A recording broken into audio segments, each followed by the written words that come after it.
한준희 장지현의 원투펀치 224화 2부 시작하겠습니다. 자, 저희가 오랜만에 K리그 클래식에 대해서 아주 심도 있는 이야기를 좀 해보려고 하는데 이제 사실 거의 마무리 단계잖아요. 자, 전북이 그런데 31경기 동안 진짜 패가 없었어요. 아, 진짜 궁금해서 물어보는. 아, 이게 진짜예요?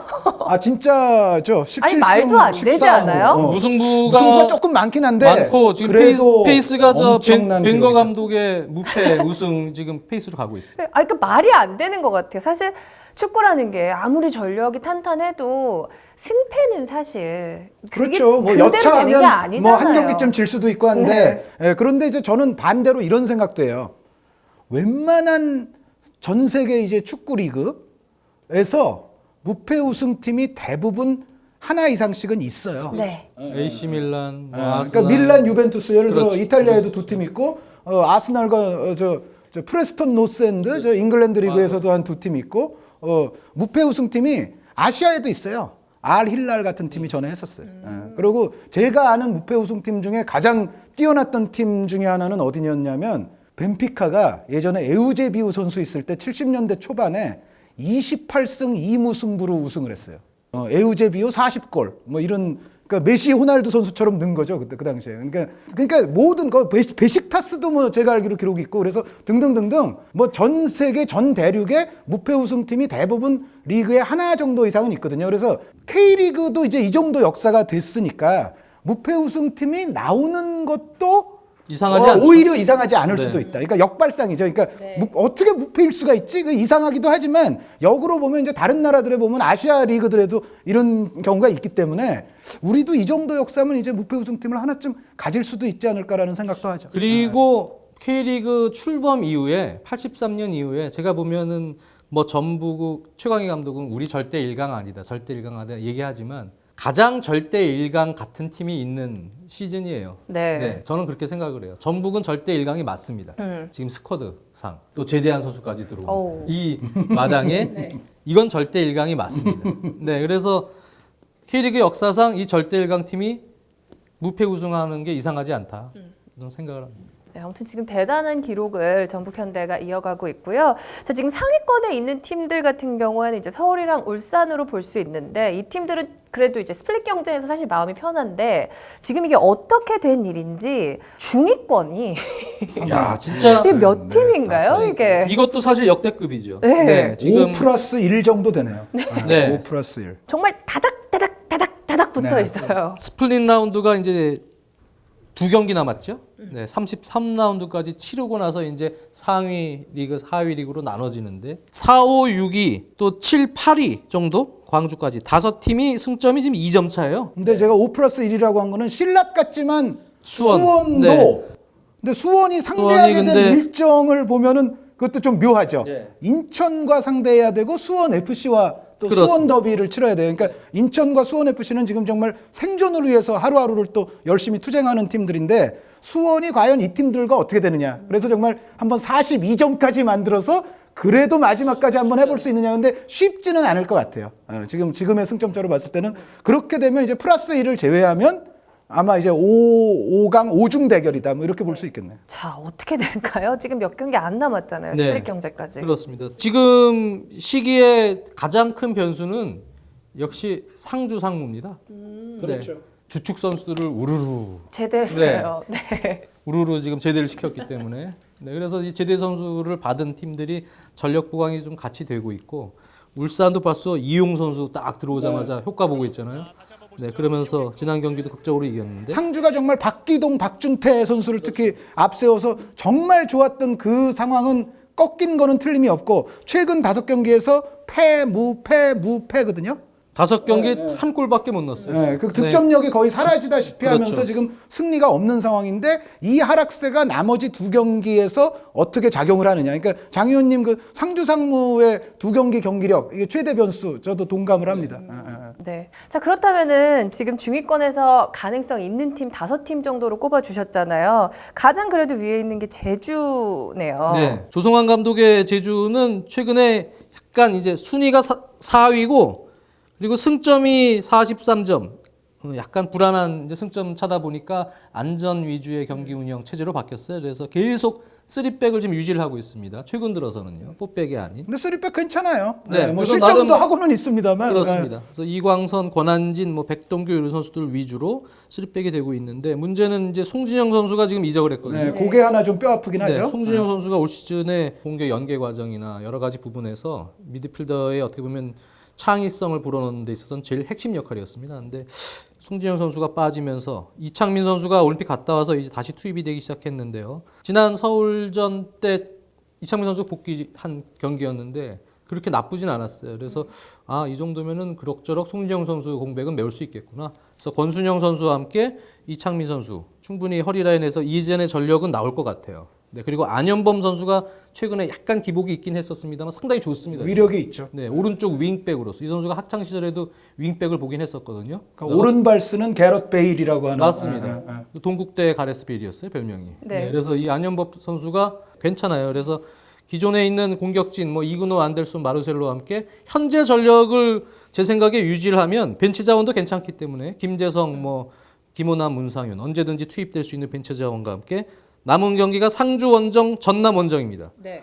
저는 상주 원정에서는 이길 가능성이 조금 높다고 보여지고. 그러면 상주 원정을 만약에 이기게 되면 거기서 46점이 돼 버리거든요. 그렇죠. 그러면 이제 제주는 갈 수 있는 거예요. 상위 6강으로 갈수 스플릿으로 있는. 일단은 올라가는 확률이 되고 전남 원정은 전남도 지금 전력이 좀 강화가 됐고 페이스가 좋아요. 근데 이 경기 상당한 시속 게임이 될 가능성이 높다고 보여지고 오. 저는 무승부 봅니다. 그래서 네. 4점은 올릴 수 있지 않을까. 현재 페이스라면 그래서 제주는 승점 43점인데 현재 47점까지 보고 있습니다. 47점을 만약에 얻는다면 승점 동률이 나더라도 다득점 시스템 아닙니까? 네. 그렇게 보면 제주는 지금 그 어느 팀보다도 골을 많이 넣고 있는 팀이기 때문에 예, 47점만 확실히 마크가 된다 그러면 제주는 가는 거예요. 네. 예, 제주는 그러니까 6강으로 갑니다.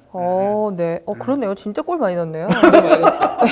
쉬운 세. 그러니까 제가 제주를 지금 정도 단계에서는 승점이 1점, 2점 앞서는 것도 굉장히 크거든요. 여기에 이제 다득점까지도 제주는 무기에 쥐고 있고 게다가 이제 제주를 제가 그렇게 제주는 큰 걱정이 안 되는 이유는 제주는 어떤 상황에서든 한두 골을 넣어요. 그러니까 최근에 이제 최근 5경기만 보면 2승 3무승부를 거두고는 있습니다만 이게 좋게 보면은 최근 5경기 연속 무패라는 뜻으로도 받아들일 수가 있는데 그거는 실점을 하더라도 설사 제주는 전북전에서도 그랬습니다만 이근호 선수, 마르셀로 선수, 완델손 선수 이런 선수가 늘 수도 있고 여기에 골 넣는 수비수들 이광선, 권한진 뭐 이런 쪽에서 또 골이 나올 수도 있고 그러니까 제주는 골을 넣을 수 있는 루트의 다양성을 기본적으로 갖고 있는 팀이기 때문에 설사 실점을 하더라도 최소한 비기는 데까지는 만들 수 있는 그 기본 능력이 있거든요. 그래서 지금 앞서고 있는 승점에 41점 팀들보다 지금 2점 앞서고 있지 않습니까? 여기에 다득점이라는 무기에다가 그리고 사실상 득점력이 있기 때문에 쉽게는 지지 않는다. 이제 그것까지 평가를 곁들이자면 제주는 그래도 올라갈 확률이 굉장히 큽니다. 자, 그렇다면 전남이 바로 지금 1점 차로 5위에 있거든요. 전남이 요즘에 제일 무서워요. 전남이 최근 5경기, 6경기를 봤을 때는 K리그 클래식 1위의 팀이에요. 네. 그리고 제가 요즘 보는 전남은 거의 빈틈이 없습니다. 자, 여기 또 5경기 그러니까 연속 무패인데요. 이 팀이 진짜 반전의 팀이에요. 사퇴한다고 했던 감독이에요. 노성래 그게 감독. 5월 5일이에요. 네. 어린이날 경에 있었던 일이에요. 사퇴한다고. 네, 그렇게 성적이 좋지 않았어요. 근데 이후에 최근에 8승 3무 2패입니다. 네. 몇 경기인가? 13경기에 8승 3무니까요. 승점을 쓸어 담았어요. 그러네요. 네. 자일 선수 영입된 이후에. 그러니까 자일 토미 선수까지. 맞습니다. 특히 자일 선수 영입된 이후부터 지금 승률이 이렇게 좋거든요. 자일 선수가 그 사이에 8승 중에 리그 7골을 넣었는데 골 넣었던 경기에서 6승 챙겼습니다. 그리고 이제 골들이 대체로 막판에 많이 터지면서 순도가 높은 골들이 많았고 그리고 자일 선수가 예전 같은 그 정도의 맞습니다. 파괴적인 돌파는 아니지만 그래도 클래스가 있어요. 클래스가 있고 킥 능력은 여전히 보유하고 있기 때문에 기본적인 어떤 어시스트 롱패스라든가 혹은 직접 이제 자신이 득점을 터뜨리는 이제 그런 부분에서는 제 몫을 정말로 톡톡히 하고 있고 주변에 다른 선수들까지 지금 좋아진 전남인데 여기에 전남의 무기는 2가지가 더 있는데 굉장히 무섭습니다. 뭐냐면 전남이 지금 올 시즌 K리그 최근에 보면은 가장 무서운 슈퍼 서브들을 보유하고 있어요. 그게 허용준, 한찬희. HH 라인이거든요. 박기동, 박준태가 거기에 이제 전역 효과 박기동, 박준태가 왔는데 이 박기동, 상주의 박준태 최고 핵심적인. 그렇죠. 네. 그러니까 이 박기동, 박준태 콤비는 이렇게 보시면 돼요. 그 전북에 로페즈, 레오나르도가 있잖아요. 서울에는 아데박이 뭐 있었죠. 박기동, 박준태가 이 콤비들의 준하는 활약이었습니다.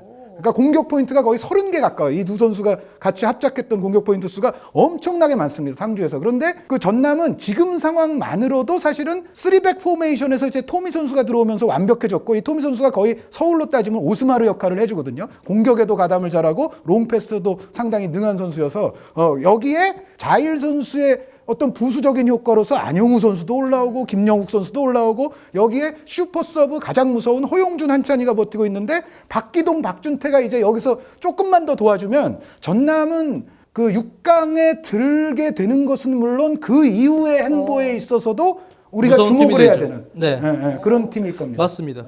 그래서 지금 남은 경기가 수원FC 원정하고 제주전인데요. 아까 스플릿 제주전은 라운드까지. 무승부. 네. 수원FC 원정은 저는 이길 수 있다고 봅니다. 만약에 전남이 승리를 거두잖아요, 수원FC한테. 그러면은 전남도 45점이 된 상태일 거고, 제주도 장 의원님이 승리 거둘 확률이 높다고 그랬잖아요. 상주전에서. 그러면은 46점 팀 대 45점 팀이 이제 대결을 하게 되는데, 네. 저는 그래도 변수가 나머지 팀들의 승점이 어디에 와 있을 거냐. 그러니까 예를 들어 전남 같은 경우는 요즘은 공격력이 뭐 무시무시하게 좋기는 합니다만 지금 전체적인 다득점이 그렇게 좋은 팀은 아니에요. 사실 나머지 팀들의 승점에 그 경기의 어떤 컨셉이라든가 여러 가지 전남이 좀 영향을 받을 수 있다고 생각하는데, 그거를 다 떠나서 말씀해 주신 대로 전남 제주전만 딱 띄워놓고 보면 이거는 아마 K리그 지금 현재 시점에서는 최고의 매치업이 될 가능성이 있습니다. 네.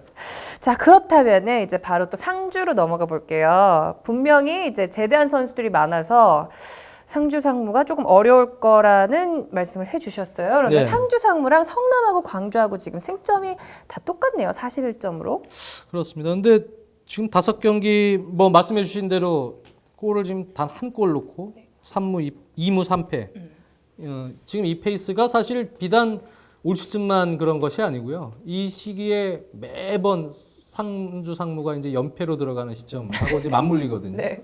올 시즌도 그렇게 될 가능성이 높지 않겠냐. 거기에다 지금 너무 핵심 member들이 한꺼번에 빠졌기 때문에 지금 남은 선수들로 물론 좋은 선수들이 있긴 있어요. 근데 조직적으로도 그렇고 뭐 여러 가지 선수의 어떤 컨디션적인 부분에서도 군사훈련을 또 마치고 돌아온 선수들이 아직 정상 컨디션이 아닙니다. 그래서 지금 단계에서는 좋은 경기를 하기가 좀 힘들지 않느냐. 그래서 저는 제주저와 전북전 2경기 남겨놓고 있거든요. 상주가요. 2경기 다 질 것 같다 이렇게 보고 있어요. 그럼 만약에 그 예상이시면 상주의 승점은 41점에서 끝날 가능성이 있다는 거죠, 지금? 네, 그렇습니다. 자, 그렇다면 성남은 조금 다를까요? 성남은 전북전이 문제죠. 이게 마지막 경기는 포항전인데 사실 성남에게는 울산전이 너무 아쉬워요. 그러니까 이기고 있던 경기였고, 심지어 어느 순간까지는 뭐 거의 최소한 비기는 정도까지도 될 수가 있었는데 결국 울산의 어떤 뒷심이 힘을 발했고, 반면에 골은 이제 안 따랐어요. 성남의 골대만 입장에서는 계속 그렇죠. 그 황의조 선수의 골대 뭐 헤트트릭 세 번 맞췄을 거예요. 그 헤트트릭이 있었는데다가 또 한 가지는 P2 선수 박용지 선수를 빼는 타이밍이 조금 빨랐다는 생각이 있어요. 그러니까 그 얘기는 뭐냐면은 P2 선수가 있어야 역습 시에 키핑이 되고 패스가 되고, 또 박용지 선수가 최근에 올 시즌 가장 좋은 폼이에요. 지금 박용지 선수가 요즘은 나오면은 아주 영향가 있는 돌파라든가 어시스트 패스를 지금 해주고 있는데, 이 두 선수가 빠짐으로써 어떻게 보면은 물론 황의조 선수가 최근에 컨디션이 좋기는 하지만은 울산의 입장에서는 뒤에 불안함이 좀 사라졌어요. 그러면서 이제 울산이 골을 넣기 위해서 이제 라인을 뭐 있는 대로 끌어올릴 수가 있었거든요. 그래서 계속 공격을 하다 보니까는 결국 이제 울산이 골을 역전을 시켰습니다. 근데 이제 문제는 결국 전북전이에요. 그러니까 마지막 포항전은 포항 팬들에게는 약간 죄송하지만은 포항은 6강 대열에서 탈락할 가능성도 충분히 있죠, 사실은. 이제 그렇게 됐을 때 이제 성남이 이제 포항을 홈으로 불러들이는 그 상황은 이제 성남한테 아무래도 조금 유리할 가능성이 높지만은, 이제 문제는 전북과 이제 성남, 성남이 전북 원정을 떠났을 때 과연 승점을 1점이라도 얻을 수가 있느냐 없느냐. 지금 말씀해 주신 대로 17승 13무의 팀이고 네. 또 요즘 경기하는 걸 보면 이제 전북도 벌써부터 이제 챔피언스리그 준비에 들어가기 때문에 아주 로테이션의 폭이 크면서 네. 휴식을 취한 선수들도 상당히 많거든요. 여기에 이제 김신욱 선수가 또 골 감각이 요즘 상당히 또 올라오고 있어요. 그래서 전체적으로 성남이 과연 전북전에서 승점을 따내느냐 못 따내느냐가 성남의 6강권 생존에는 굉장히 중요한 포인트가 될 겁니다. 지금 전북이 무서운 게요. 전북이 이제 챔피언스리그에 집중을 하지만 뭐 신영민 선수도 또 제대하면서 가세가 되면서 완전히 그냥 그렇죠. 더블 스쿼드가 남아 돌아요. 그 스쿼드를 선수들은 채워도 그 뒤에 그렇죠. 더 아예 있어요, 더 있어요. 엔트리 없는 선수들이 네, 네. 또 이만큼 있습니다. 게다가 그 이제 전역 선수들의 경우에는 챔피언스리그 활용은 안 되거든요. 그러니까요. 그러니까 그래서- 전역 선수들은 무조건 K리그 활용이죠. 네. 그래서 그런 부분에다가 지금 로테이션을 돌리고 있기 때문에 리그에서 선수들이 여기서 이제 잘하면 챔피언스리그 중요한 경기 때 로테이션에서 약간 중용이 되거나 진짜 교체로라도 좀 기여를 할 수 있는 그런 기회를 최강희 감독에게 얻을 수가 있습니다. 그래서 지금 동기부여가 제일 올라오고 있는 시점입니다. 오히려 로테이션 멤버들도. 전북은 로테이션을 하던 안 하던 그렇죠. 멤버들의 전력 차가 거의 없기 때문에 그냥 최강팀입니다. 그래서 이 경기를 잘 넘겨야 돼요. 네. 네. 전 괜찮다고 봅니다. 지금 이 정도의 공격력이라면 포항전은 잡을 가능성도 있다. 그래서 44점 보고 있습니다. 44점. 자, 그렇다면 마지막 광주는 어떻게 될까요? 광주는 이제 문제가 공격력인 것 같아요. 네. 지금 최근 8경기에서 단 1패밖에 없긴 합니다만 3승 4무 1패고요. 무승부가 좀 많고 최근 6경기 중에 3경기 동안 무득점입니다. 특히 이제 정족 선수가 부상으로 빠진 이후에 조금 더 힘든 상황인데 정족 선수가 지금 29라운드부터 결장을 했습니다. 핵심적인 역할을 하던 골잡이였기 때문에 네. 절대적으로 광주에서 필요했던 자원인데 지금 몇 라운드 동안 지금 결장을 하고 스플릿 라운드 대략 마지막 라운드쯤이나 지금 나올 가능성이 있는데 그럼에도 불구하고 전체적으로 지금 지지 않는 운영, 버티는 운영을 하는 데 있어서는 역시 본즈 같은 선수의 좋은 영입. 니제르 대표 출신인데 이 선수가 전체적으로 허리에서 지금 상당히 좋은 역할을 공수에서 다 아주 다재다능해. 다재다능하게 해주고 있어요. 그러다 보니까 김민혁 같은 선수들도 좀 공격적으로 살아나고 있고요. 또 이찬동 선수도 경쟁 체제에서 지금 전체적인 스쿼드가 층이 좀 두꺼워졌고 공격을 만들어가는 것 자체는 광주도 상당히 좋아요. 좋죠. 네, 본즈를 기점으로 김민혁, 뭐 조주영, 맞습니다. 송승민, 주현우 네. 등 해가지고 광주 정말 축구 잘합니다. 그러니까 맞습니다. 수비적으로 굳히고 싶으면 또 그런 전술도 잘 활용을 하고 저는 남기일 감독이 전에도 한번 말씀드렸습니다만 단기전에서나 장기전에서나 상당히 지금 젊은 감독으로서 아주 능력을 발휘를 잘해주고 있다는 생각이 네. 돼서 광주는 팀으로는 굉장히 좋은 팀이에요. 좋아요. 근데 이제 문제는 공격진에서의 이제 한 방입니다. 이 결정력이 지금 조금 떨어져 있기 때문에 일단 다음 경기가 포항 원정인데요. 이 경기까지도 조금 고전할 가능성이 있다. 네. 저는 이 경기를 무승부 가능성을 좀 높게 보고 있고. 네. 그 다음이 이제 서울전인데 사실 이 서울전이 제일 관건입니다. 광주가요. FC 서울이 뭐 챔피언스리그를 병행하면서 로테이션을 좀 돌릴 수도 있고 그리고 체력적으로 좀 힘든 상황일 수가 있어요. 이 부분을 잘 활용하면 이 경기도 잘하면 무승부까지 갈 수 있다. 오. 근데 이기기는 아직까지 조금 쉽지 않은 정도의 상황인 것 같다. 그렇게 보면은 저는 사실은 광주 승점을 2점 정도 추가로 보고 있거든요. 그래서 43점. 순위가 그렇다면은 좀 지금이랑은 이렇게 그 41점대에 있는 그 세 팀이 좀 바뀌겠네요. 네, 많이. 성남이 6위로 네. 상위 스플릿으로 갈 가능성이 조금 더 높지 않냐. 네. 광주보다는 그렇게 보고 있습니다. 알겠습니다. 원래 이 스포츠라는 게 뭐 개그도 그러잖아요. 개그는 개그일 뿐 이러잖아요. 어떻게요? 다시 한번. 개그는 개그일 뿐 뭐 이러잖아요. 개그맨들이. 예? 따라하지 말자 네, 뭐 이러잖아요. 예상은 예상일 뿐이에요. 맞아요. 예상을 해놓으면 또 선수들이 거기에 자극을 받아서 이제 더 열심히 뛰어서 또 다른 반전을 일으키고 거기에서 또 묘미가 생기고 네. 뭐 이러는 거 아닙니까? 그냥 이렇게 약간의 현재 상황을 보면 이렇지 않겠느냐라고 예상을 하는 거죠. 네, 지금 워낙에 네. 또 중위권 싸움이 또 피말리기 그러니까, 때문에 네. 이렇게 저희가 예상을 해봤는데 그냥 재미있게 남은 두 경기 스플릿 경기까지 남은 두 경기 재미있게 보시라고 저희가 아주 용감하게 한번 승패까지도 예상을 해봤습니다. 네. 자, 마지막으로 우리 한현님께서 5중 플러스 1이라 그랬잖아요. 수원에 대한 이야기도 짧게 한번 해볼까요? 수원은 이제 수원의 길은 하나죠. 무조건 이제 인천과 수원 FC. 정말 근데 요즘 인천이나 수원 FC가 상당히 간절하게 싸웁니다. 네. 그러니까 수원 FC 같은 경우에도 그 바로 지난번 이제 서울에게 윤주태 선수에게 이제 패전하기는 했습니다만 사실 서울과도 수원 FC가 잘 싸웠거든요. 그 전 경기도 그랬었고 사실 수원 FC도 제가 봤을 때는 지금 어느 팀과도 만만치가 않고요. 인천도 박세직 선수의 또 마지막 그 골로 인해서 지금 드라마틱하게 어떻게 보면 분위기를 좀 끌어올려야 되는 게 가장 필요한 시점에 지금 수원 FC와 또 순위를 일단 뒤바꿨어요. 그래서 제가 봤을 때는 수원 삼성 같은 경우에 이 두 팀과의 대결에서 수원 삼성이 원하는 거는 결국 2승을 해서 무조건 42점까지 만들어 놓고요. 그리고 다른 이제 경쟁 상대들은 이제 승점을 잘 추가를 못하는 이제 그 정말 신락 같은 상황인데 뭔가 두 경기 중에 한 경기 정도를 비길 수도 있지 않냐. 네. 이거는 또 수원 팬들이 많으신데 이거 장지현 의원님의 표현을 빌리자면 예측은 예측일 뿐입니다. 그런데 두 경기에 2승을 하더라도 사실 나머지 팀들의 관계에 따라서는 수원 삼성은 또 이제 42점이 돼도 좀 안 될 수도 있어요. 그런데 아까 장 의원님 계산이라면은 42점이면 안 됩니다.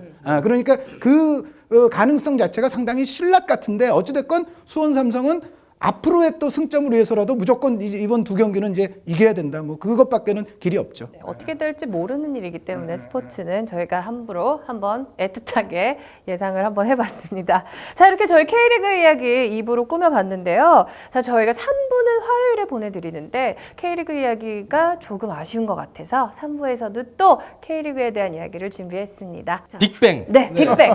뭔지 궁금하시죠? 화요일에 봬요.